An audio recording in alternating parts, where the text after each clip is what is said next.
учим своих детей тому, чему учили нас наши родители, передаем им какие-то заветы, делимся своими собственными жизненными открытиями и передаем те задачи, те мечты, которые сами не успели осуществить.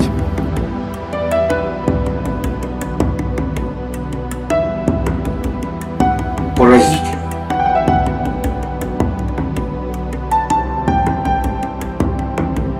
Я эту светлую идею хочу осуществить у себя на родине, в Якутии. И тут действие перемещается в Санкт-Петербург.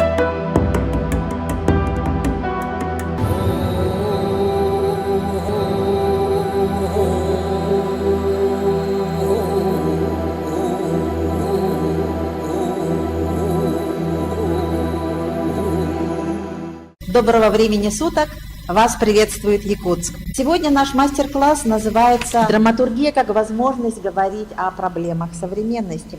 В качестве главного героя выступит Владислав Левочкин. Это драматург-экспериментатор и одновременно первый заместитель министра культуры и духовного развития Республики Саха-Якутия. Давайте поприветствуем нашего автора. Нужно сказать, что у нас стало уже традицией начинать разговор с нашим автором с литературной читки. Запись производилась на легендарнейшем ледоколе «Красин», который бороздил северные широты в первой половине 20 века.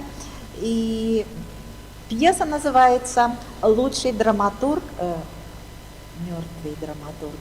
Такое интригующее название. Итак, внимание на экран. Хороший драматург, мертвый драматург. Одноактная пьеса. Алиса Савчин, до 35 лет, актриса. Борис Васильевич Кувшинов, около 45, драматург. Добрый вечер. Это Союз писателей? Да. Мне сказали, что здесь можно найти Бориса Васильевича Кувшинова. Это я. Вы? Я. Я совсем не так вас представляла. Извините, что не оправдал ваших ожиданий. Вы простите, я, наверное, что-то не то говорю. Просто когда говорят писатель... То сразу представляют седого старика с трубкой в очках. Ну или Льва Толстого. Ну или Антон Павлович Чехова на худой конец. Ну или как-то так. Я не тот, не другой и не третий. Извините, какое-то странное начало беседы. Беседы? Ой, я не представилась. Меня зовут Алиса. Алиса Савчин. И? Я актриса. Драмы. Здесь, видимо, нужны аплодисменты. Извините, я вас не отвлекаю? Отвлекаете. Нам потребуется буквально 5 минут. Больше не надо. Потребуется на что? Дело в том, что я хочу вам помочь. У меня есть одна история, которая обязательно вас заинтересует. История? Ну, писатели всегда же ищут истории для своих рассказов.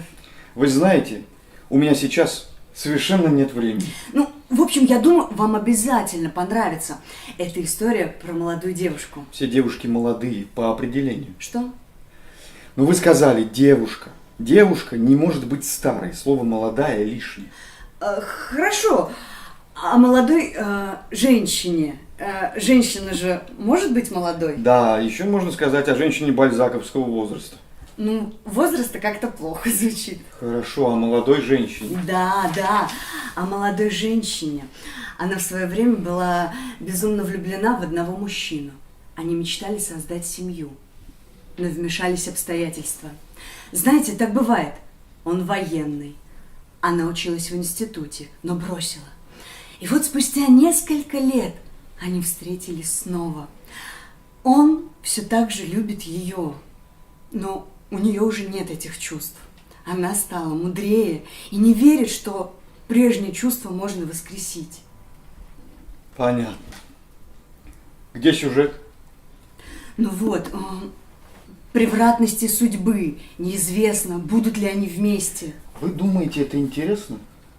Вы думаете, нет? Это банально.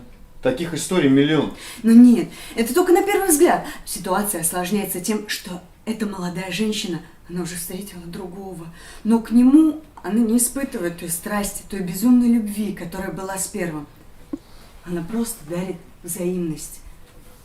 Для нее это унылая обязанность. Вот все, о чем вы сейчас рассказываете, это такое клише. Клише. Да, точно, клише. Как я мог забыть? Да, здесь должно быть именно клише. Простите. Сейчас. Я даже знаю, как это играть. Понимаете, я смотрю на эту историю как актриса. В этой истории есть чувство, есть эмоция. Это то, что может затронуть зрителя. Да. Ну, понимаете, все, что идет сейчас на сцене, оно такое бесчувственное, такое геройко-патетическое. В нем нет чувств обычного человека. Ничего не затрагивает душу, понимаете? Да вы прекратите печатать, в конце концов. Мне нужно срочно завершить эту работу. Ну, я и вижу, что вы меня совершенно не слышите. Мне жаль. Мне тоже. Ну, я знаю, что вы сейчас пишете. Что? Я знаю, что вы сейчас пишете. И что же я пишу? Пьесу вам заказали к 200-летию Степана Порфирьевича Никодимова. Да, все именно так и есть. Вы по этому поводу пришли? Поэтому, И что же вам надо? вот, я же начала рассказывать про эту историю военного студентки. Подождите, у вас там есть совсем незаметная роль Полины Шинелиной. Вам нужно ее расширить. Что сделать? Вам нужно ее расширить. Понимаете? Она совсем безликая, она пустая какая-то. И я должен ее расширить, потому что это моя роль. Ваша. Да. У нас же было предварительное распределение, всего месяц до премьеры. Вы знаете, ну как это обычно, ни музыки, ни костюмов, ну а надо. Ну, допустим. Почему вы решили, что эту роль надо, как вы говорите, расцветить или расширить? Ну, из того, что было в первом действии, становится понятно, что дальше ее не будет. Да, вы правы. Ее не будет. Но она должна быть. Вы такую фразу сказали. Я буду ждать встречи с тобой. С вами. Что? Я написал. Я буду ждать встречи с вами. Они же на «вы», обращайтесь. Да, наверное. Но это не важно. Нет, важно. Как и важно то, почему ее дальше не будет. Почему? Есть такое понятие, как историческая достоверность. Они говорили друг другу «вы», потому что это было в другую эпоху. Они больше не увидятся, потому что этого не было. Не встречались они больше. Вы знаете, у меня с интеллектуальным всегда слабовато было. С логикой тоже. Но я на уровне чувств понимаю, что они должны встретиться. Это было бы так хорошо. Представляете? У них сохранилась эта тоска по несостоявшейся любви. Ну ничего, что у него уже семья была, дети. А от этого становится еще грустней. У меня прям сердце сжимается. Чушь. Ну нет, я прям вижу ее трагическую судьбу. Она вышла замуж за нелюбимого человека, и она вынуждена хранить ему верность. Если сделать все так, как вы описываете, то это уже будет спектакль не про Степана Порфирьевича Никодимова, а про Полину Шинелину. Вы знаете, просто у нее очень интересный образ.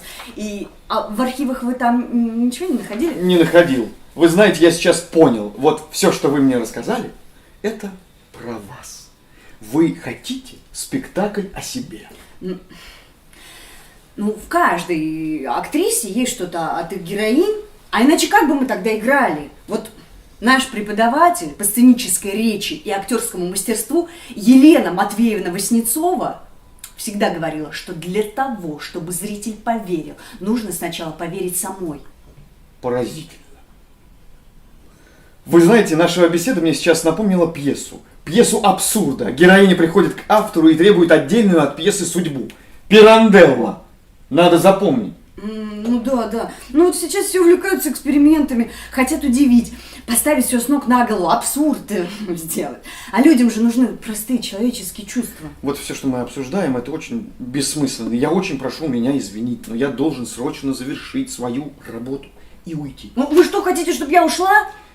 Мне очень жаль, но время уже позднее.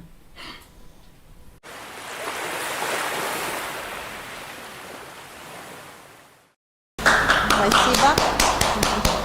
Поаплодируем нашим актерам, режиссеру, постановщику. Мне очень понравилось, как исполнили артисты. Мне кажется, они вот почувствовали, тот посыл, который шел от меня. На самом деле, это такая как бы шутка, да, на самом деле. пьеса-шутка. То И, есть жанр комедии, да? ну да, мне хотелось сделать комедию, и там, ну, как бы дальше и продолжается вот, жизнь двух людей творческих, которые встречаются и вот там общаются, получается, в замкнутом пространстве, усиливается конфликт, и потом наступает развязка, но как бы на самом деле мне хотелось, ну, вот, рассказать, может быть, приоткрыть вот кулису, как это на самом деле происходит за, скажем, за сценой, потому что то, что видит зритель, это то, что мы видим в свете советов, это только малая часть того, что есть на самом деле, а с творческими людьми мне приходится общаться, ну вот как бы по долгу службы, и ну вот какое-то время я очень тесно общался именно с театральными деятелями, курировал их деятельность, поэтому мне это близко, знакомо, где-то какие-то отрывки разговора были в моем кабинете тоже. То есть это какие-то жизненные истории, да? Ну, на самом деле образы, они сложились собирательные, ну, конечно, какие-то фрагменты, что-то из жизни. Ну, это, собственно, была как бы тоже задача в рамках лаборатории драматургии, которую мы вот делали с Вячеславом Турниковым. И, ну, это тот проект, который я ему предложил для того, чтобы его реализовать. И, ну, вот он посоветовал, каким образом можно сформулировать. И у меня было время, в прошлом году я, так случилось, переболел, и вот пока болел, да, вот смог доформулировать. Мне кажется, у меня, наоборот, чаще всего получается как раз-таки в какие-то, ну, вот сложные периоды моей жизни просыпается тяга к творчеству, ну, как-то, может быть, да, может быть, какая-то защитная реакция. И, ну вот, время появляется в конце концов. Мне бы хотелось сделать небольшой экскурс, значит, предысторию, да? Как происходило становление вас как творца? В беседах с нашими героями, гостями, я вспомнил, что действительно такое было и у меня тоже в детстве. Я работал в газете «Якутия», и однажды туда пришло письмо из Алекминского района, деревушка Тако. Написали, что вот у нас жил-был сосед, мальчик Владик, который к нам приходил в детстве, рассказывал к нам сказки. Я вспомнил, действительно, так и было. Я приходил к соседям, я ставил стульчик, садился и рассказывал сказки. Сначала одну сказку, потом в следующий день приходил вторую сказку рассказывал. Да, вот такой Алан Хасуд, ну вот как бы вот где ходил, где что понасобирал, приходит и рассказывает, да, и вот такие вот вечера проводил одного актера, да. Вот, видимо, вот там вот все и началось, потому что, ну как бы действительно время такое было после перестроечное неспокойное, и на самом деле я не по той стезе пошел, на самом деле, изначально я пошел учиться на высшее образование, оценка недвижимости у меня была специальность. То есть не журналистика, да, сначала я занимался, вот, я сдавал там высшую математику, физику, геодезия, черчение, 2 года проучился, но как бы я вот опять же тоже вот сейчас вспоминаю, это время тоже нужно было, чтобы понять, чем ты хочешь заниматься, и на самом деле вот вместо того, чтобы физику, химию, биологию изучать, я читал Кафку, я читал Сартра, Камю, Кенкизи.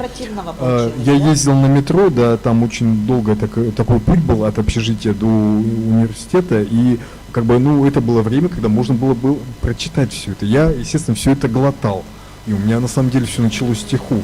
То есть вообще моя профессиональная как бы выбор, он начался с поэзии, были сначала стихи, потом я понял, что я должен писать, я начал писать, вот, заниматься журналистикой, потом я учился и работал. И когда учился, работал одновременно, и хотя я не работал, допустим, в отделе искусства, в отделе экономики, социального права работал, но я всегда писал про театр и общался с людьми творческими, и в том числе поэтому меня пригласили потом работать в Министерстве культуры. То есть как бы на самом деле у меня вот с творчества все началось, а потом вот как бы, ну, как бы кругами все это вот возвращается. Ипостаси у вас, да, журналист, драматург, чиновник, скажем так, да? Там многие удивляются, потому что как бы я уже давно работаю в министерстве, уже 11 лет, и многие удивляются, ты, оказывается, пишешь. На самом деле у меня все с этого началось. Я начал сначала писать, а потом уже вот меня судьба привела. Да. Чем вы гордитесь в жизни? Ну, чем я горжусь? Ну, наверное, семьей своей. У нас 3 детей. И как бы, ну, самое, наверное, сейчас вот, ну, важное для меня, конечно, когда очень насыщенная жизнь, все равно рано или поздно какие-то возникают ситуации выбора, где нужно что-то выбирать. Но для меня, наверное, самое главное все-таки семья сейчас. Я думаю, что всегда так будет. Здравствуйте, друзья. Сегодня мы тебя качестве клуба. И мой вопрос, ему бывает часто уже открыты, что ты пишешь часто, когда возникают какие-то ситуации в жизни. Но я думаю, что ты как человек вообще в принципе пишущий, вряд ли ждешь, когда будет эта ситуация. Наверное, ты пишешь интервью какие-то моменты. Вот вопрос. Когда ты творишь, учитывая, что все-таки ты еще не тот человек, когда работаешь, что тебе помогает, что тебе мешает. И бывают такие моменты, когда тебе нужно собраться и работать, может быть, это не хочется делать, не надо. И как ты тогда себя организуешь, как ты можешь работать? То есть не музыка, а характер. Ну, вот я на самом деле тоже хотел отдельно об этом поговорить, потому что в журналистике, ну, на самом деле так бывает, когда ты себя заставляешь и не хочется, но надо, да, и, ну, журналистика, любая печатная пресса, допустим, ну, это называют топкой, да, и которую нужно всегда топить, сколько ты не напишешь, она все сожжет, да, и нужно писать заново, и опять будет чистый лист, но на самом деле для меня, я вот тоже вот сейчас вот в рамках школы понял, да, и в обсуждении, что мне на самом деле это нужно для того, чтобы не разучиться писать, не потерять вот этот вот, скажем, ну, дар, да, который на самом деле нам дается и который может уйти. И так бывает у людей, когда он приходит, а потом уходит. Я исхожу просто из своей потребности. У меня возникает потребность просто вот что-то сделать и зафиксировать его. Я считаю, что это, ну, как бы важно, нужно. Ну, такого, что как бы заставлять себя, я где-то себя заставляю, потому что я понимаю, что это может уйти. Добрый вечер, Якутск. Мы в сборе. У нас сегодня очень много гостей. Я каждому буду давать слово по очереди. Впереди у нас еще некие сюрпризы, которые мы специально приготовили для сегодняшнего эфира. Но разрешите мне сейчас дать слово нашей официальной части. У нас сегодня в эфире заместитель председателя комитета Санкт-Петербурга по делам Арктики Анна Александровна Булатова. Встречаем. Очень приятно. Здравствуйте, уважаемые коллеги, дорогие друзья! Я рада приветствовать вас от имени правительства Санкт-Петербурга и Комитета Санкт-Петербурга по делам Арктики. Наш комитет поддерживает творческие начинания, и, конечно же, этот проект представляет большой интерес для нашего города в целом. Я услышала, увидела совершенно уникального человека, да, Левочкина Владислава Валерьевича, такого многогранного, современного якутского драматурга. Очень впечатлена. Действительно интереснейший человек, сочетающий в себе столько удивительных качеств и журналистских способностей, и творческих, и еще и государственных, да, политический деятель, современный политический деятель. Благодарим вас за то, что вы помогаете популяризировать это уникальное наследие.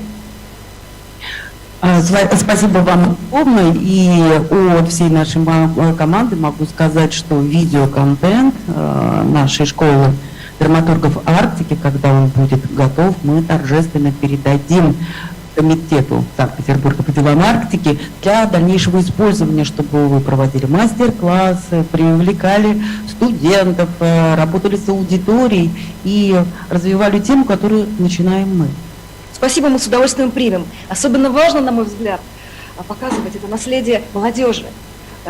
Говорят, что молодые мало читают. Нужно помогать им примкнуть к этой прекрасной самобытной культуре. Пусть видят, пусть знают, слышат о том, что действительно есть такая удивительная страница нашего многогранного культурного пространства. Спасибо большое. И я думаю, что сейчас логично передать слово Софье Александровне Унру. Софья Александровна Унру – бессменный наш координатор от Института народов Севера. Вместе с Софьей Александровной мы прошли в Санкт-Петербурге и «Динозавров вечной мерзлоты», и будущие проекты, которые у нас не за горами: «Женский голос Арктики», «Русское устье, Северный путь» тоже будет происходить при поддержке Института народов Севера. Так что спасибо вам, что вы есть ваши студенты. Передаю слово. Действительно, сложилась такая команда межрегиональная уже, не первый проект реализуем. Специалисты из Якутии и Петербурга, вот мы объединились для того, чтобы развивать культуру, традиции народов Севера, популяризировать их. И у нас много партнеров в этих проектах. Это и представительство Республики Саха-Якутия, да, Комитет Арктики, и «Россия. Моя история». И Институт народов Севера, конечно, принимает участие, также без нас. И наши студенты, конечно, читают. Я, когда беседую на лекциях, я понимаю, что да, не все еще потеряно. И студенты действительно приобщаются и к родной литературе. У нас они обучаются по профилям филологическое образование, родной язык и литература, культурология. Поэтому данный проект «Драматургия Арктики» имеет своей целевой аудиторией как раз вот наш контингент, наших студентов, которые, возможно, в будущем пополнят ряды драматургов, писателей, литераторов. Это вообще их профиль. И проект действительно очень перспективный и полезный, и как для Якутии, так и для Петербурга. Я благодарю Милу Кудряшову за то, что она вот фонтанирует идеи, связанными с Арктикой, объединяет нас. И сегодня тема нашего мастер-класса – это отражение проблем современности в драматургии. И хотелось бы надеяться, что проблемы, с которыми сталкиваются коренные народы, действительно будут отражены в дальнейшем, может быть, теми присутствующими, которые здесь, да, сейчас получат такой опыт на этих мастер-классах, потому что действительно есть проблемы современности в Арктике. Это и изменение климата, о котором всегда говорят, да, на международных площадках, промышленное освоение, утрата традиций, формирование этнической идентичности, сохранение этой этнической идентичности, сохранение хрупкой природы Арктики. Все это можно отразить как раз средствами драматургии, и, наверное, это одно из как раз-таки будет ярких средств, которым можно эти проблемы отразить. И мы будем обсуждать также эти проблемы на онлайн-конференции, которая состоится на днях на ледоколе «Красин». Это традиции и тенденции развития литературы Арктики. Всех приглашаем присутствующих также присоединиться к этой конференции. Спасибо.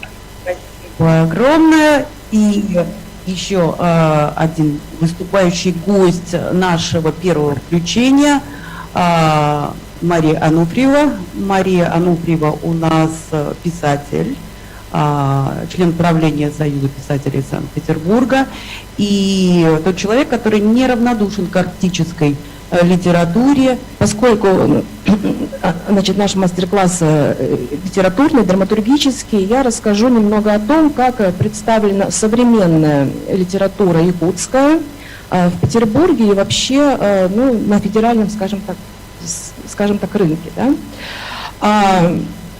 Не секрет, что книги якутских писателей, в общем-то, не так часто можно встретить в библиотеках, тем более в библиотеках небольших.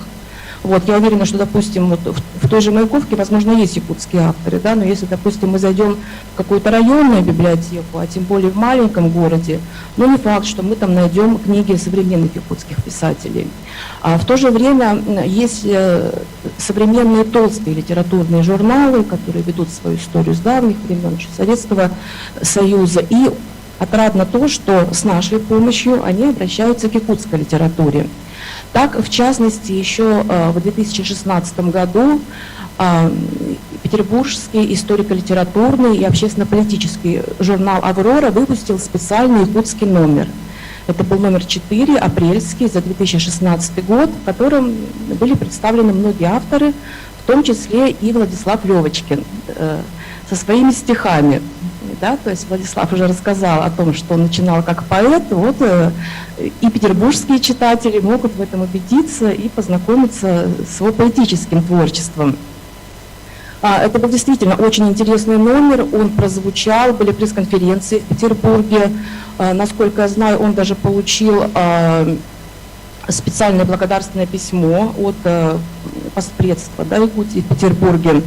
Ну, если вот так вкратце сказать по авторам, там был очень хороший подбор от стихов народного поэта Якутии Ивана Мигалкина до, допустим, поэзии совсем молодого вашего якутского, ну, хотела сказать парня, наверное, не парня, да, поэта Гавриила Андросова.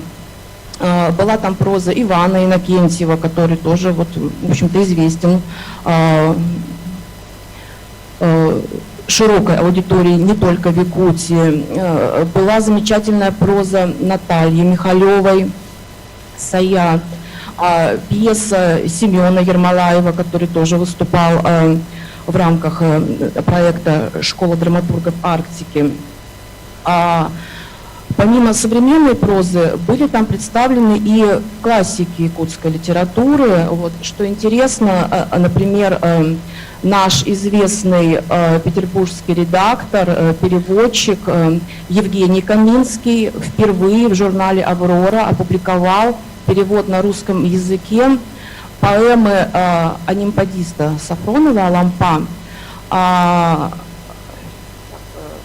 Да, «Разговор священных гор». Это поэма, которая была написана в 1921 году, если мне не изменяет память. И это был действительно первый перевод с якутского на русский язык, который вышел в нашем петербургском журнале «Аврора». И я повторюсь, что действительно ценно это тем, что, понимаете, книга, вот, допустим, да, у книг, как мы понимаем, сейчас маленькие тиражи чаще всего, да, то есть, в принципе, вообще бумага, ну, так немножко отходит на второй план, да, по сравнению с современными технологиями, с интернетом. А журналы библиотеки выписывают. К журналам всегда можно обратиться, да, и журналы есть в библиотеках, и, соответственно, это то, что остается на многие годы, да, и совершенно разные читатели могут познакомиться с творчеством якутских авторов. Замечательно и то, что вот после вот этого якутского номера, который вышел в 2016 году, ну, то есть, в принципе, уже, да, прошло 5 лет, в 2019 году в майском номере там вышла уже отдельно поэма Владислава Левочкина, ой, да, извиняюсь, не поэма, пьеса, да, ну, возможно, это оговорка по Фрейду, возможно, Владислав написал поэму. Да, вышла пьеса. Придется. Да, вышла ваша пьеса историческая, насколько я помню, в трех действиях, да, в 3 актах. И, в общем-то, тоже пути Господни, я имею в виду, да, и я хочу сказать, ну, поскольку, собственно говоря, просто я немножко в курсе, да, редакционной ситуации, то есть пьеса вышла практически сразу же после того, как была предложена редакции, да, то есть очень часто рукописи лежат там месяцами, а бывает и годами, а тут, в принципе, прошло, ну, там буквально несколько месяцев, это такие рабочие моменты, и пьеса сразу же увидела свет на бумаге.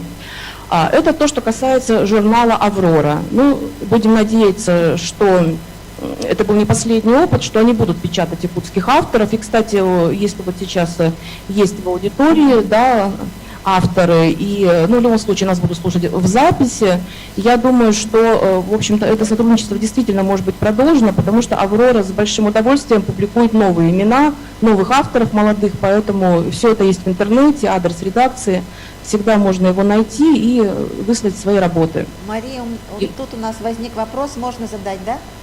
Да, конечно.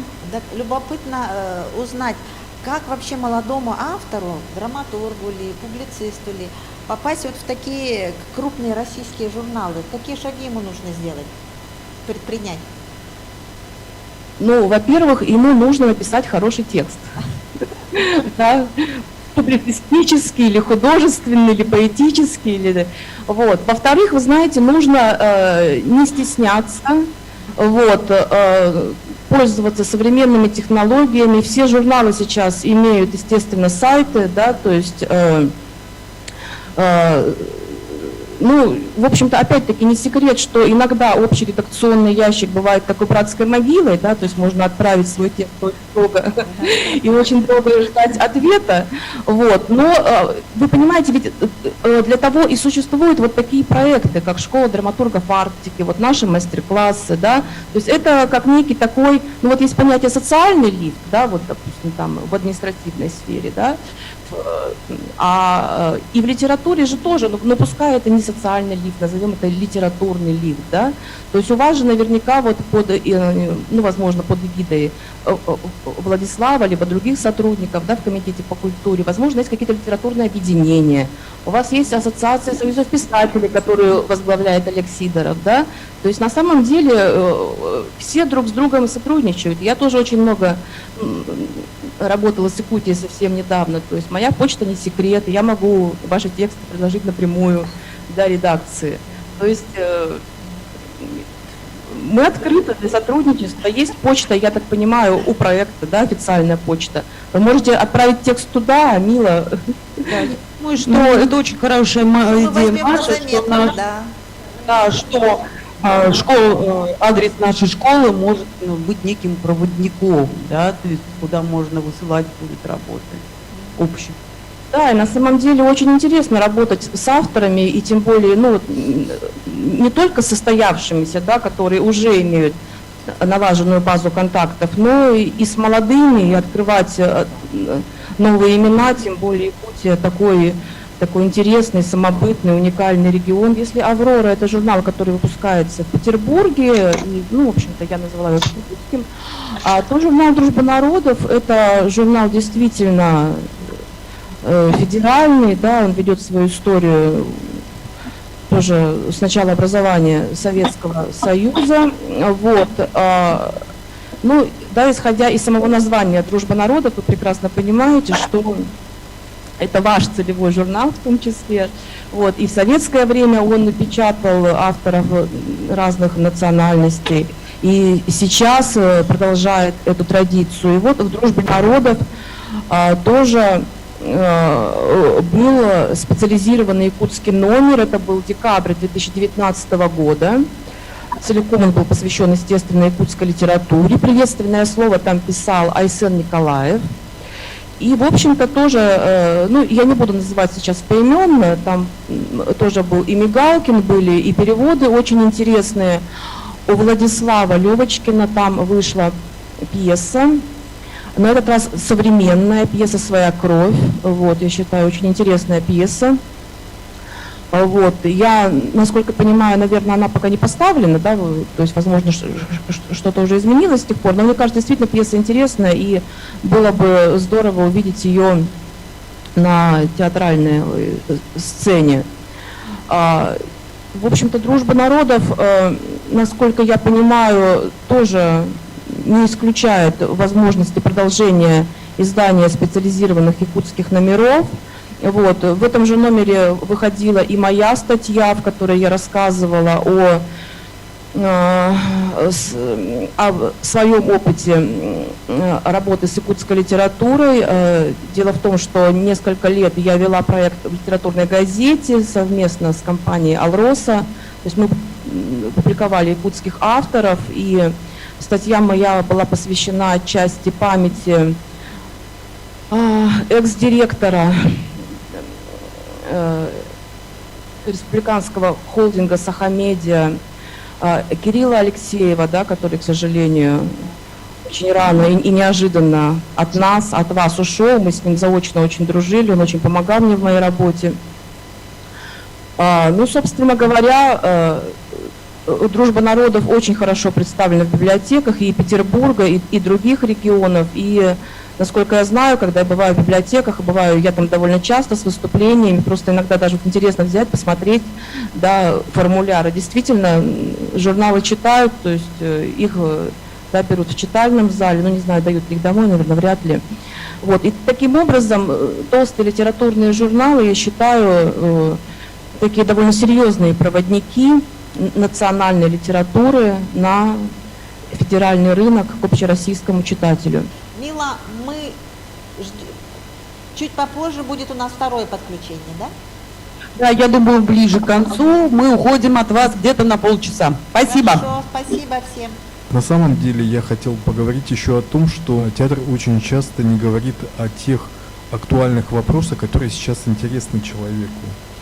Как правило, театр ставит, ну, вот, скажем, картины прошлого, да? допустим, или тоже на что придут.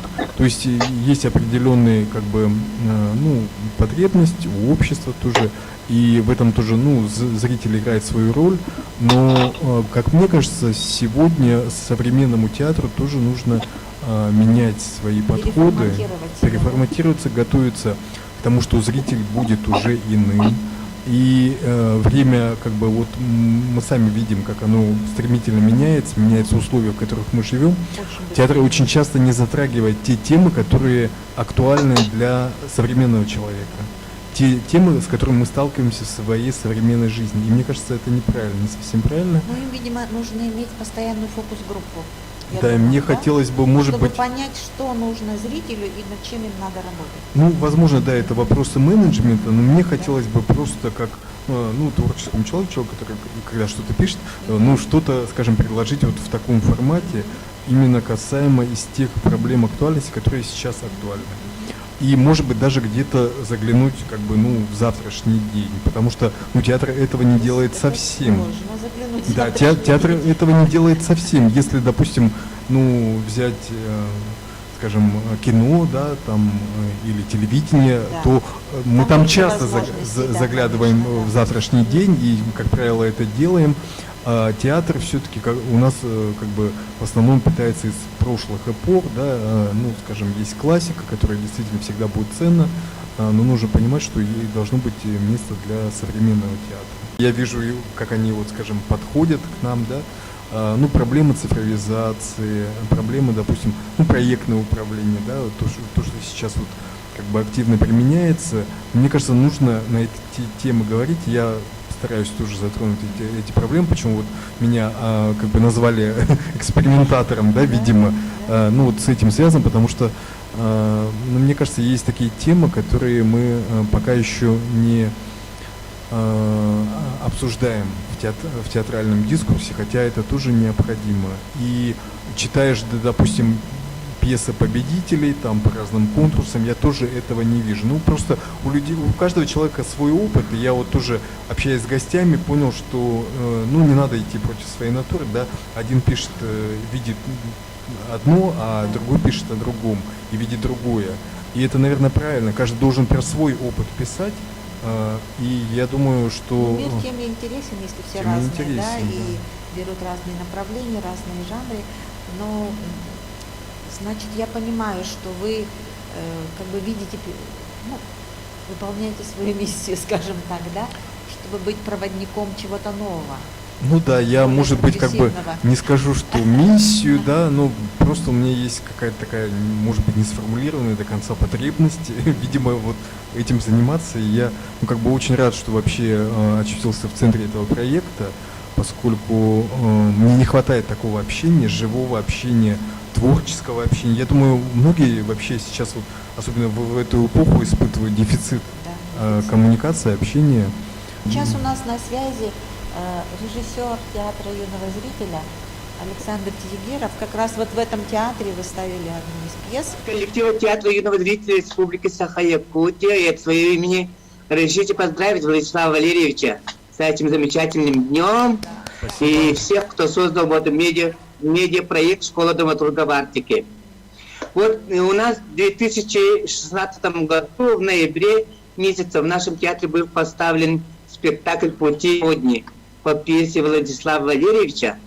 Спектакль был посвящен 220-летию дня рождения и канонизации православного архиепископа Иннокентия Вениаминова. Режиссер спектакля была заслуженная артистка Республики Саха-Якутия, наш режиссер Валентина Афанасьевна Якимец. Спектакль очень хорошо прошло.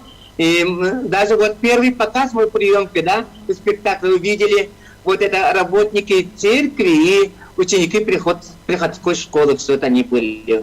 Я очень благодарен театру юного зрителя. Это у меня первый вот был опыт, когда в меня поверили как в драматурга.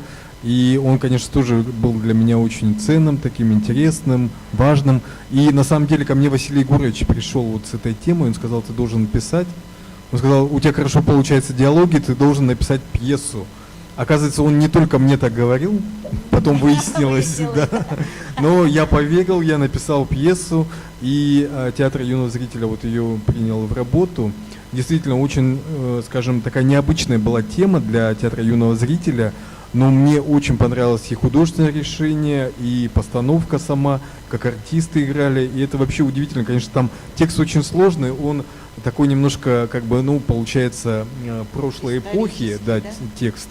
И вот каким образом, я не знаю, люди это все запоминают, я просто не представляю. Я приходил на показы, на приемку, да, потом это был один из тех спектаклей, который посмотрел Андрей Савич, одним из первых. Да. Да, потом приходило все наше министерство, наши руководители отделов, заместители министра. Наверное, потом они говорили свое мнение. приходил Владыка, приходили, да, вот с епархии тоже они свои высказывали, свои предложения, и, ну, вот был такой, ну, как бы, на самом деле, очень ценный опыт. Да, Валерий сказал же, вот он сказку рассказывал, да, и напиши нам сказку. Хорошо. Обязательно напишу. Обязательно напишу. Я вот еще тоже не сказал, я когда писал, я не думал, что театр юного зрителя будет стоять, и поэтому потом мне пришлось немножко переделать, ну, как бы облегчить немножко, чтобы для детей это было, для молодежи более легкое восприятие, и попросили меня дописать финальный такой монолог главного героя, и я тоже это выполнил. В принципе, как бы, ну, больших таких исправлений не было. Я думаю, что, ну, это тоже обязательно такая, да, фактически все осталось, только они отрезали ненужное. По сравнению с другими нашими драматургами, которым Да. приходится выслушивать, да. Отрезали ненужное, и на самом деле очень так компактно получилось, как раз таки для то, что вот дети могут воспринять легко. Спасибо большое за участие, Александр. Что характеризует вообще драматургов Якутии? Какие амбиции у них? Что отличительные, какие отличительные качества? Ну, они, вот как мне показалось, все гости, которые у нас были, да, они воспринимают свое дело, чем они занимаются, как миссию, действительно, как миссию, они должны это выполнить. Здесь в этом отношении тоже, ну, всегда возникает такой диссонанс, конечно. С одной стороны, драматургия, литература – это то, что нужно посвящать этому жизнь, и в этом отношении нужно, наверное, чем-то жертвовать, да? Чем-то другим. Многим приходится чем-то жертвовать. И, к сожалению, ну, сегодня ситуация такая, возможно, ну, вот есть различные формы поддержки, конечно, ну, как бы часто на самом деле, ну, я воспринимаюсь просто как чиновник, да, который может помочь, решить, организовать и так далее, да.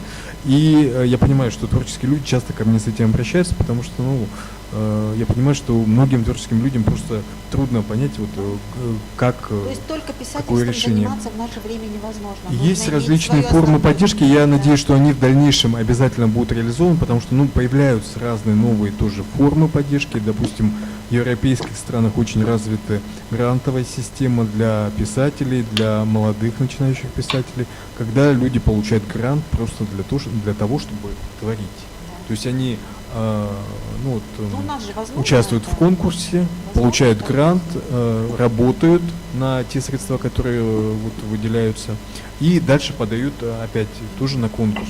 Понятно, что есть определенный конкурс, только самые лучшие получают такую поддержку, но она нужна, чтобы человек просто как бы не отвлекался, чтобы у него не было других обязанностей, извините, у него работодателя одно требует, да, а ему нужно совершенно другое делать. И ну, заниматься этим нужно хорошо, оттачивать свой профессионализм, нужно как бы посвящать этому все время. Я тоже выступаю как гость, как эксперт по разным площадкам. Меня спрашивал недавно один мальчик, который тоже вот пишет и пытается, и вот он сомневается, он говорит, я сомневаюсь, может быть, я плохо делаю, может быть, не так, и может быть, вообще мне этим не заниматься.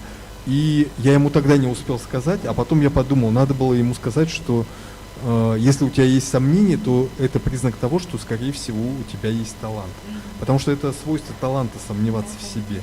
И постоянно работать над своим профессионализмом, оттачивать его. В рамках нашей школы драматургов Арктики проводили конкурс для читателей. Вот, они отправляли нам свои вопросы. Я сейчас предлагаю обратиться к этим вопросам. Конкурс у нас назывался «Узнай об Арктике больше, задай вопрос автору». И вот к нам поступили именно для вас вопросы. Первый от Марии Егоровны Семеновой из Мирбы, нашей постоянной читательницы и зрительницы. Что бы вы предложили поставить из своих произведений и произведений современных драматургов на сцене Нюрбинского театра? Ну, Нюрбинский театр, экспериментальный театр, да? Ну, в принципе, у меня есть экспериментальные вещи, так что можем обсудить, да. Не знаю, я их пока нигде не складирую как-то. Может быть, нужно собирать где-то, да, пока что-то где-то там опубликовали, что-то. Вот сейчас готовится сборник, да, сейчас, кстати, готовится сборник молодых авторов, те, кто участвовали в лаборатории драматургии. Я думаю, будет очень востребованный сборник, там будет 7 или 8 пьес современных. И мы думаем, что это будет востребовано народными театрами и нашим профессиональным коллективом. И я думаю, в любом случае будет интересно посмотреть. Там будет достаточно широкий спектр. Новость, да. Значит, вопрос от Сергея Мельникова, студента 4-го курса АГИКИ. Он звучит так. С тех пор, как вы заняли высокую должность, сохранили ли вы внутри себя добрую наивность Алисы Савчин из пьесы, да? Или на волне бюрократии вашей профессии Борис Кувшинов занял доминирующее положение? Ну, да, действительно, вот как артисты исполнили, мне кажется, что Алиса, может быть, не совсем получилась, может быть, она более такая абстрактная, более отстраненная, такая неземная, такая очень-очень театральная, да. Хотелось показать людей, действительно, которые очень творческие, которые на самом деле беззащитны перед жизнью. Ну, как правило, творческие люди, они незащищенные, скажем, такие беззащитные, иногда как дети. И вот хотелось показать именно, ну, вот, таких людей, что бывает, когда они встречаются вместе. Ну, без них мир не интересен был бы, действительно, без творцов. Творческие люди, да, они все немножко как вампиры энергетические, но в то же время... Сергей, вас чего больше осталось, от Алисы или от Кувшинова? Ну, это со стороны, наверное, можно судить. Может быть, где-то среди чиновников я тоже выделяюсь, как не совсем типичный чиновник, да? Как сказал наш один из героев. Хотя на самом деле среди чиновников тоже очень много людей хороших на самом деле, и людей, знаете, вот, кстати, вот мой любимый девиз я вспомнил. Какой? Вот я говорила. Мой любимый девиз, знаете, само собой ничего не происходит. Вот многие люди думают, что само собой на самом деле, увы, само собой ничего не происходит. За каждым шагом, за каждым действием, за всем, что мы видим, стоят много-много людей, которые делают свою незаметную работу, да, и даже, ну, вот, над нашим проектом сколько людей, да, на самом деле было задействовано за кадром. хотя в кадре сидят 2 человека, да, как бы вот, как будто они все это организовали, ко мне тоже подходят с вопросами, почему вот мне тоже хотелось принять участие, допустим, или же, ну вот, каким образом вы это организовали, я не могу все это организовать, это как бы на самом деле большой коллектив, и я здесь просто как приглашенный на самом деле гость. Почему вы выбрали тему взаимоотношения свекрови с невесткой в произведении «Своякот»? Это одна из больных тем нашего общества. Действительно, я думаю, что это актуальная тема, наверное, в каждой семье, да? Свекровь, невестка. Каждая семья счастлива и несчастлива по-своему. Да, и везде есть какие-то нюансы. Здесь где-то я, конечно, ну, из своей жизни тоже, ну, в большей мере даже не моей супруги и моей мамы взаимоотношения, да, а, допустим, ну, моей тетки, там еще кого-то. А на самом деле эта ситуация, она реальная ситуация. Я жил у этой бабки, снимал у нее комнату, и ну, я был тогда еще только как бы, ну, студентом. И вот эту ситуацию я всю как бы изнутри от нее узнал, да. С невесткой я не был знаком, она, получается, ну я ее только буквально 2 или 3 раза видел, и я просто смодулировал вот их беседу, как мне казалось, мог бы происходить их диалог. Хотя ситуация это и полностью вот из той истории, которая была в моей жизни, вот буквально все то же самое происходило, тоже были 2 сына близнеца, тоже погибший муж, ну вот эта вся история. Жизненная история, да? Следующий вопрос звучит так: у вас в роду есть писатели? Писателей, ну вот нет, наверное. Ну вот, скажем, таких вот больших, крупных, известных личностей. Творческие люди, ну вот именно из творческой среды нет, наверное. Нет, наверное. То есть вы исключение в семье? Да. Без правил? Да, фактически, да, получается так. Как вы думаете, от чего зависит расцвет драматургии и прозы, спрашиваю? Расцвет драматургии сейчас? Да, да. От именно чего сейчас? Зависит? Да, да. Или от чего зависит? От чего зависит? От чего зависит? Да. Развитие, скорее всего, сейчас. Сейчас. Ну, видимо, какая-то среда сформировалась, и ну, вот наши гости, которые к нам всегда приезжают в республике, они отмечают нашу пассионарность. Ну, это есть, надо признать, что это есть. Мы далеко, и нас мало. Нас далеко, мы далеко, нас мало, и у нас есть о чем поговорить. Да. Долгими зимними вечерами, да.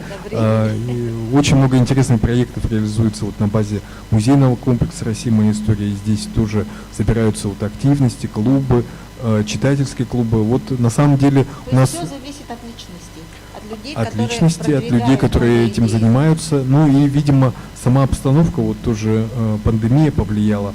У нас небывалый рост чтения по республике. У нас в 4 раза увеличились показатели по чтению по библиотекам. Ну, видимо, вот появилось время. Я тоже по себе сужу, у меня тоже появилось время. Где-то что-то я заглянул, что-то пролистал, вспомнил, и что-то новое тоже для себя открыл в прошлом году. Сейчас в этом году уже времени все меньше и меньше. Следующий вопрос. Легко ли вам дается создание произведений? Ну, они у меня часто не появляются, где-то, ну, может быть, раз в год, может быть, ну, где-то так, вот с такой периодичностью. Я не скажу, что прямо как бы трудно накапливается. Вы не заставляете себя, просто когда приходит... Накапливаются мысли, муза не то, что приходит, мысли накапливаются, и потом они складываются в образы. Иногда это очень быстро происходит, иногда как бы медленно. То есть это очень индивидуально, от темы именно. Да, и у меня есть некоторые темы, которые я хотел бы, видимо, ну, в большой форме выразить, но когда я это смогу сделать, я не знаю. Но мысли накапливаются, и есть как бы, ну, определенные истории, которые мне хотелось бы вот в большой форме высказать. Спрашивают, как вы оцениваете сегодняшнюю якутскую драматургию? Ну, говорят, что драматургии нет, на самом деле процесс есть, пошел, и вот мы живые свидетели того, что все очень активно развивается. Есть новые авторы, которые пробуют себя только в этом. Мне кажется, ну, есть большой стимул для развития. Конечно, вот для меня тоже, ну, определенным открытием стала вообще беседа с Семеном Ермолаевым. С ним до этого не пересекались, а его работы, на самом деле, ну, я как бы часто ходил в театр, да, его работы, они всегда оставляли какое-то, ну, вот ощущение того, что нужно подумать, поразмыслить, да, это неприходящее, и вот где-то заметно тоже влияние Семена, я думаю, и вот литературовед тоже отмечает, что у меня где-то есть вот какие-то вот схожести в сюжетах. Как я обещала, у нас сюрприз, потому что в нашей студии сегодня режиссер всех постановок, которые были на Красине, это Ксения Никитина, которая на себе творчески проанализировала, что такое якутский текст. Здравствуйте, я приветствую вас из Петербурга, Якутию. Да, мне тоже очень приятно. Если говорить про читки, которые были в рамках данной школы, то я хотела бы отметить, что меня впечатлило влияние стихий в якутских произведениях и драматургии. То есть, если в нашей, ну, там, в центральной части России сейчас больше отошло влияние природы, стихии, влияние на человека, которое формирует его, то в якутских текстах это очень сильно, и поэтому характеры, они более волевые и закаленные. Это действительно интересно с такими текстами поработать. Что же говоря о пьесе «Хороший драматург, мертвый драматург», то это, конечно, комедия положений, и которая очень сильно выделяется на фоне других текстов, потому что в ней больше классическая традиция, скажем так, развивается. И было интересно поработать с характерами, комедийными характерами. И, конечно, печально слышать, что хороший драматург мертвый, потому что, собственно говоря, мы довольно-таки живые все, и хотелось бы тоже быть, ну так, более-менее ничего. Вот. Извините, перебиваю, что ли, но сразу задам вопрос, раз уж я начала говорить. Во время съемок и записей литературных читок наверняка, тем более на ледоколе Красин, были какие-то очень необычные нюансы, моменты, смешное, трогательное или еще что-то? Я должна сказать, что да, действительно было много смешных моментов, которые вы не увидите в читках, потому что они остались на монтаже за кадром. Довольно интересно находиться в рубке и, стоя у штурвала, говорить: ну, вы там печатаете на печатной машинке, да? Конечно, да, я как рулевой печатаю на печатной машинке здесь сейчас. Но это нюансы такие. Зато, если говорить о текстах, которые говорили о силе моря, например, о льдах, то как раз в тот момент за окном было питерское снежное утро. И это было в точку. Да, аутентично такое. Было такое ощущение, что мы на этом ледоколе сейчас махнем прямо к вам. Ксения, большое спасибо за постановки. Действительно, очень такое удачное воплощение. И все наши гости тоже отмечали во время эфиров. Для многих это, ну, стал вообще единственный шанс увидеть воплощение своих произведений. И в этом отношении, вот, Ксения, может быть, вас какие-то работы заинтересовали, может быть, вы хотели бы в дальнейшем что-то углубить, может быть, воплотить что-то? А вы знаете, может быть. Все возможно. Здравствуйте, драматург, очень приятно вас видеть. И я сразу начну с вопросов. А когда будет продолжение? Когда будет следующая серия, если можно так сказать? Потому что эту серию, например, можно снять, показать в театре или как мини-фильм пустить. Вот. Но для этого нужна вторая серия, третья, четвертая, пятая. Где продолжение? Продолжение есть, это оконченная пьеса, но, как правило, ну, знаете, любой материал нуждается в доработке, и, ну, любому автору нужно наверное, обсуждать, я тоже это понял, тем более это то, что касается вот постановок. Всегда желательно, конечно, творить вместе, чтобы было, ну, вот, как бы, ну, логичное понимание того, как дальше, какая перспектива развития текста. На самом деле, вот вариант есть уже, ну, первоначальный. Любой может с ним ознакомиться, я могу отправить. Конечно, в сети он пока не вывешен и пока нигде не публиковался. Вы впервые читали, конечно, тексты якутских драматургов. Вот что вас удивило, что поразило?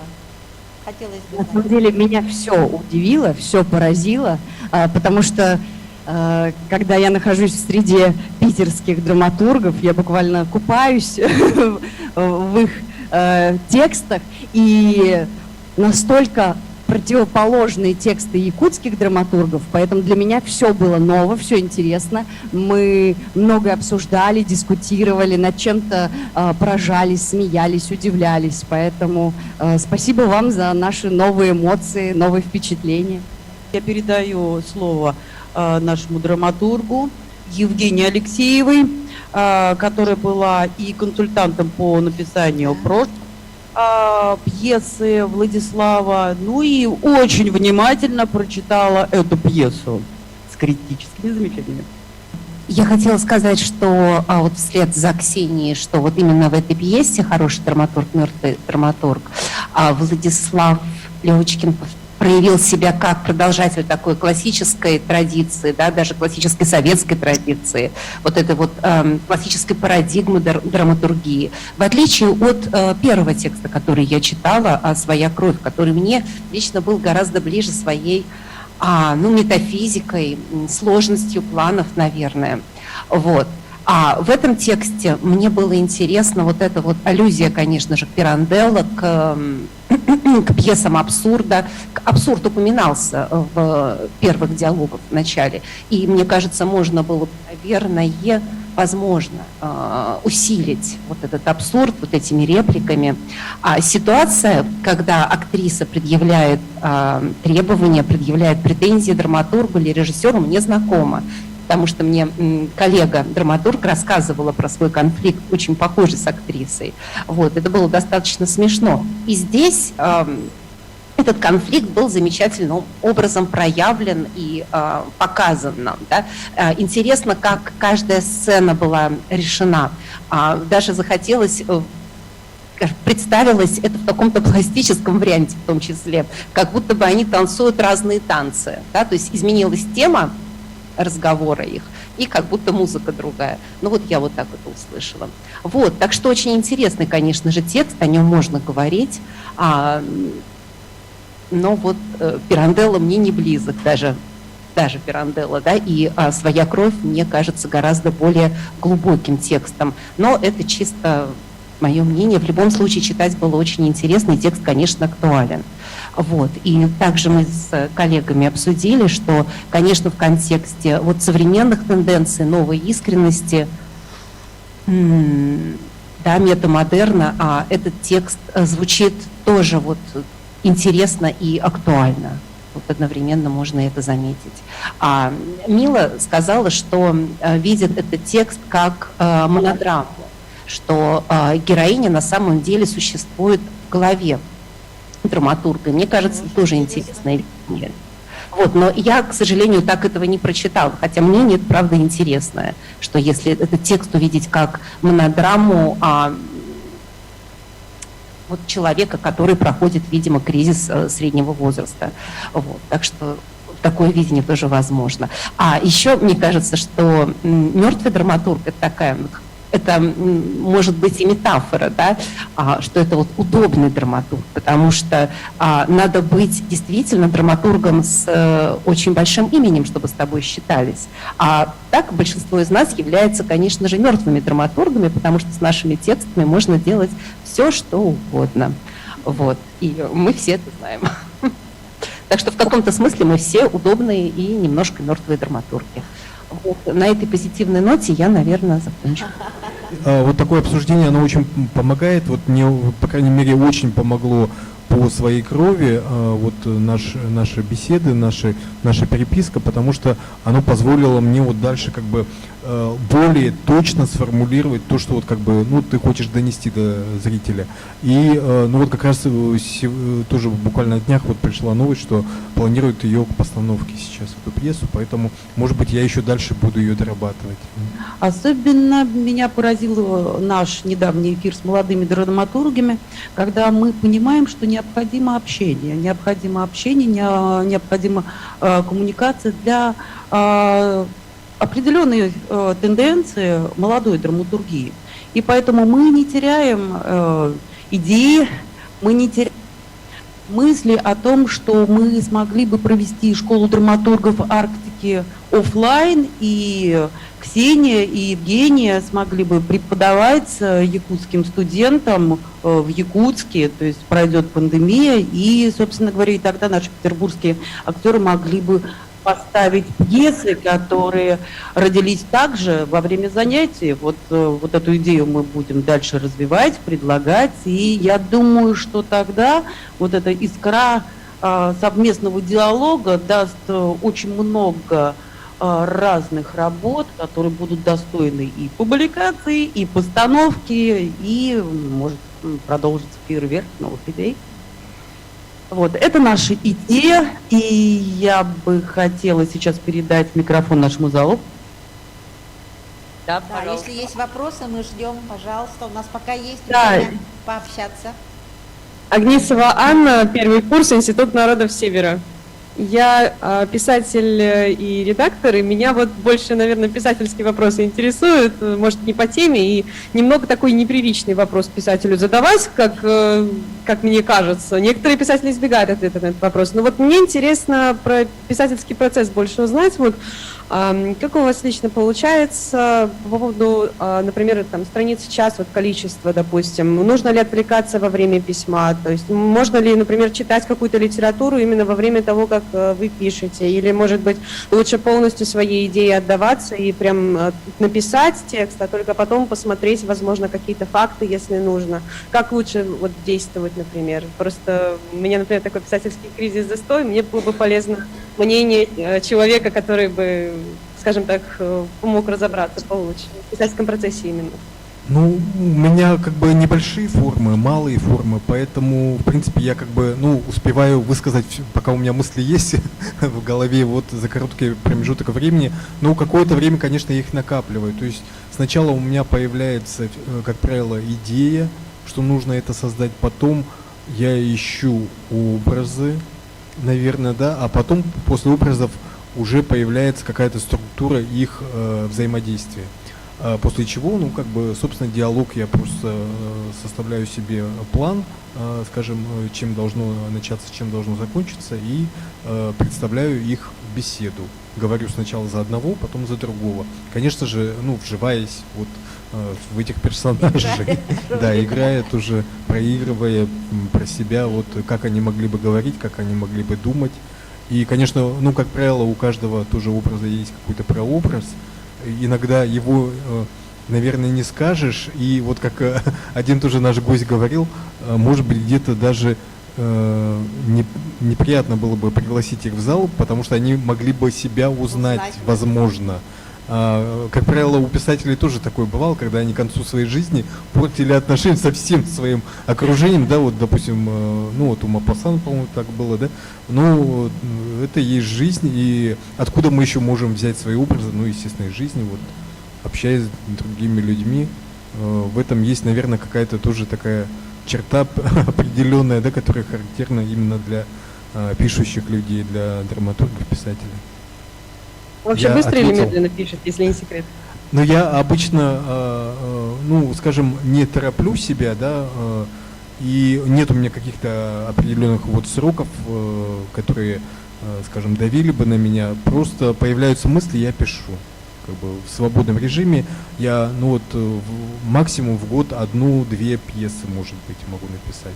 а поскольку форма сжатая, я не успеваю еще забыть, что у меня было в начале. Я знаю, что это проблема для прозаиков, да, которые вначале начали с одного, да, а закончили там совершенно другим персонажем, который уже прожил свою жизнь на протяжении всего времени, что они писали, и стал совершенно другим человеком. Но у меня такой проблемы нет.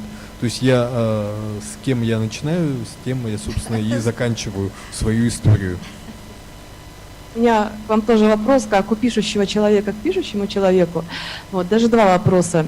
Вопрос первый. Скажите, пожалуйста, ну, есть ли у вас какой-то вот свой пул таких первых доверенных лиц, первых читателей, которым вы показываете свои тексты и мнению которых вы доверяете? Не знаю, будь то родственники, либо какие-то ваши коллеги. Вот, не знаю, у меня есть ощущение, что все-таки вот вы же и, так сказать, важный республиканский деятель, да, и вот, возможно, у вас с этим есть какие-то проблемы, возможно, как-то не всегда вы можете показать свой текст тому, кому хотели бы. Ну, в общем, кто ваш первый читатель? Ну, я в семье, конечно, всегда показываю супруге. Она мой читатель первый. Но иногда она как бы не может прочитать или, может быть, ну, скажем, не знаю, не хочу, может быть, ей показывать где-то, может быть, ну, какие-то есть такие, скажем, темы. Иногда, ну, на самом деле, я не так часто пишу, и нет такого пула, на самом деле. Наверное, он нужен, действительно, какой-то вот круг читателей. И ну вот у нас появился круг драматургов, которые работают по лаборатории драматургии, и вот там мы тоже свои выкладываем произведения, там читаем. Конечно, вот такой диалог, он очень нужен, очень важен, и, наверное, я ощущаю, что мне этого тоже не хватает, и в этом отношении я очень благодарен Миле и вообще всем организаторам школы за то, что ну вот, есть такая возможность.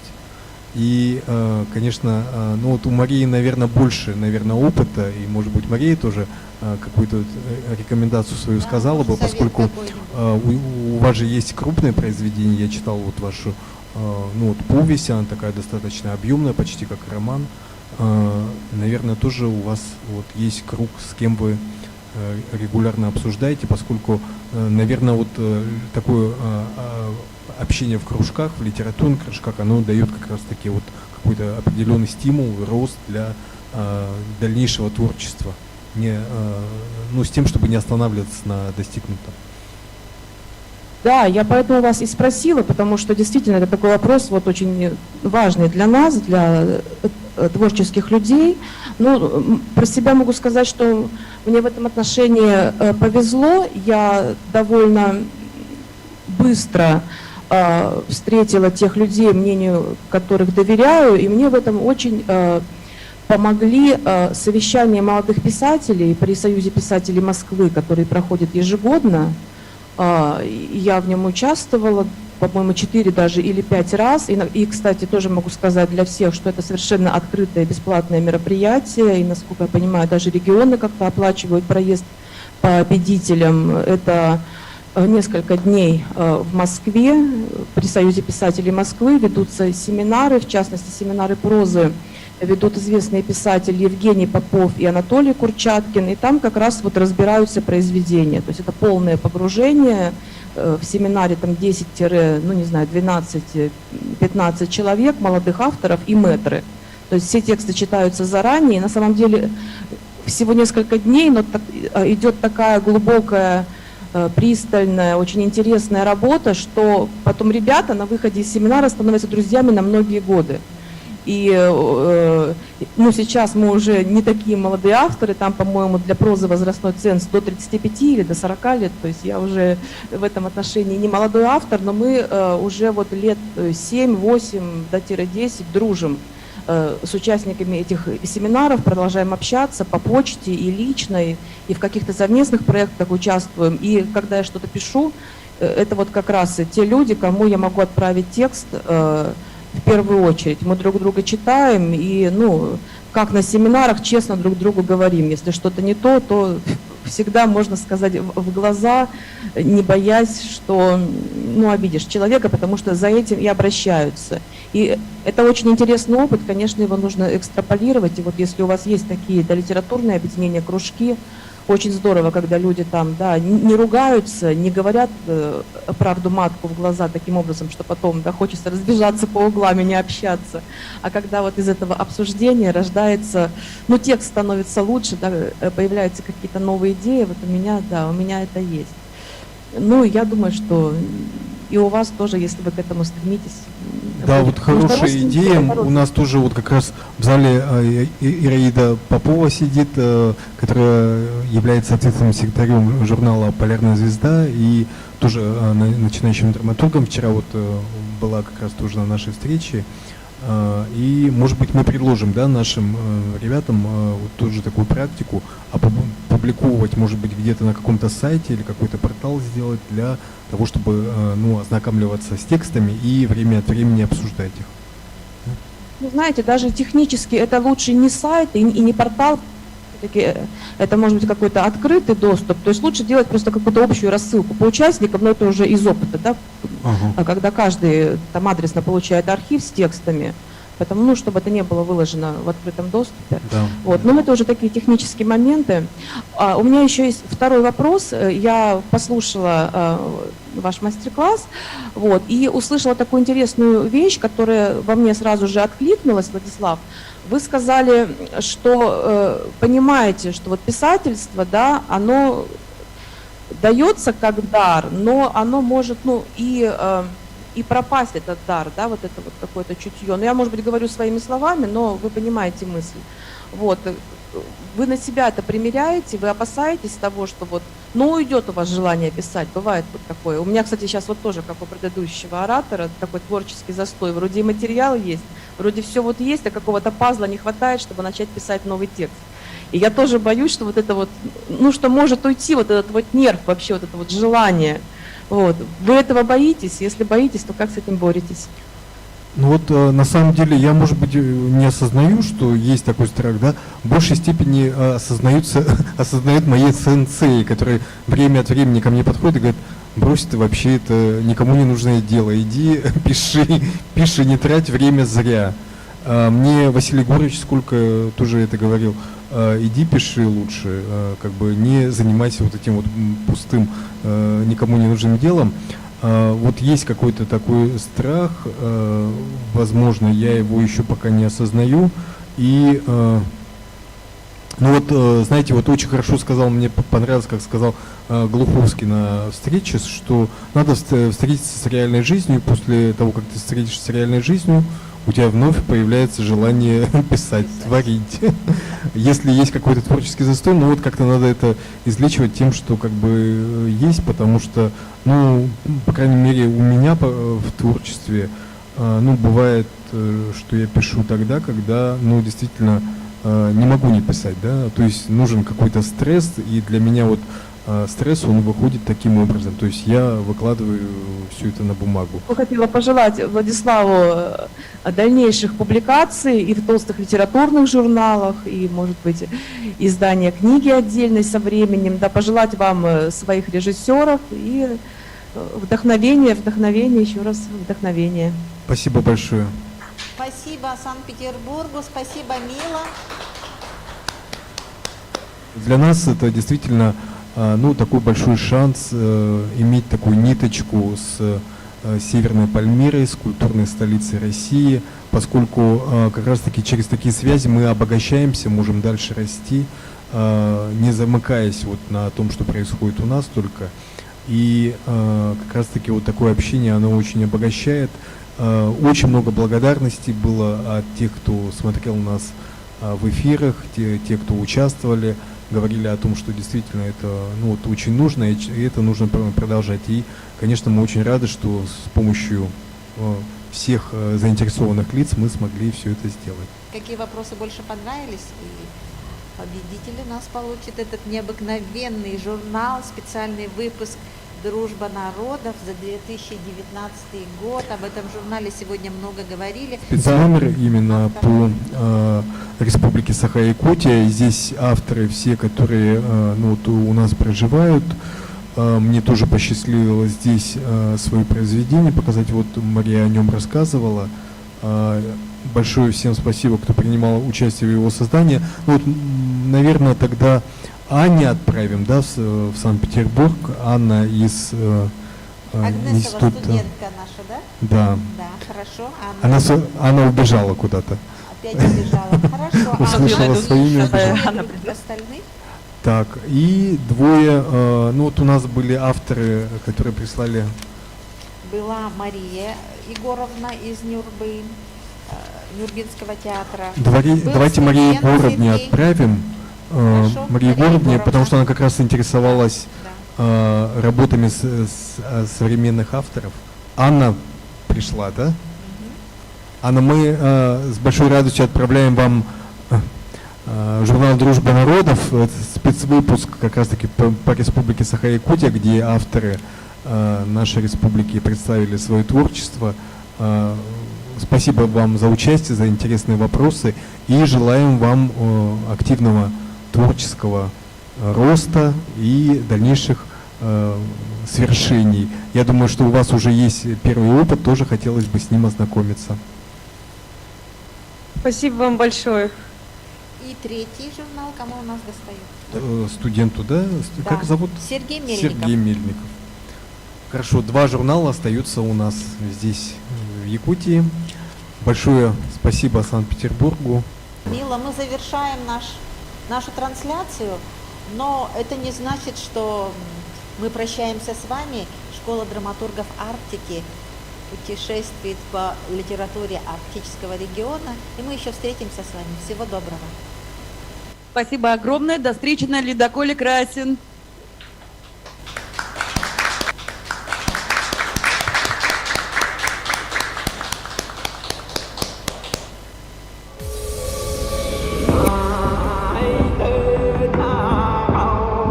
Hey,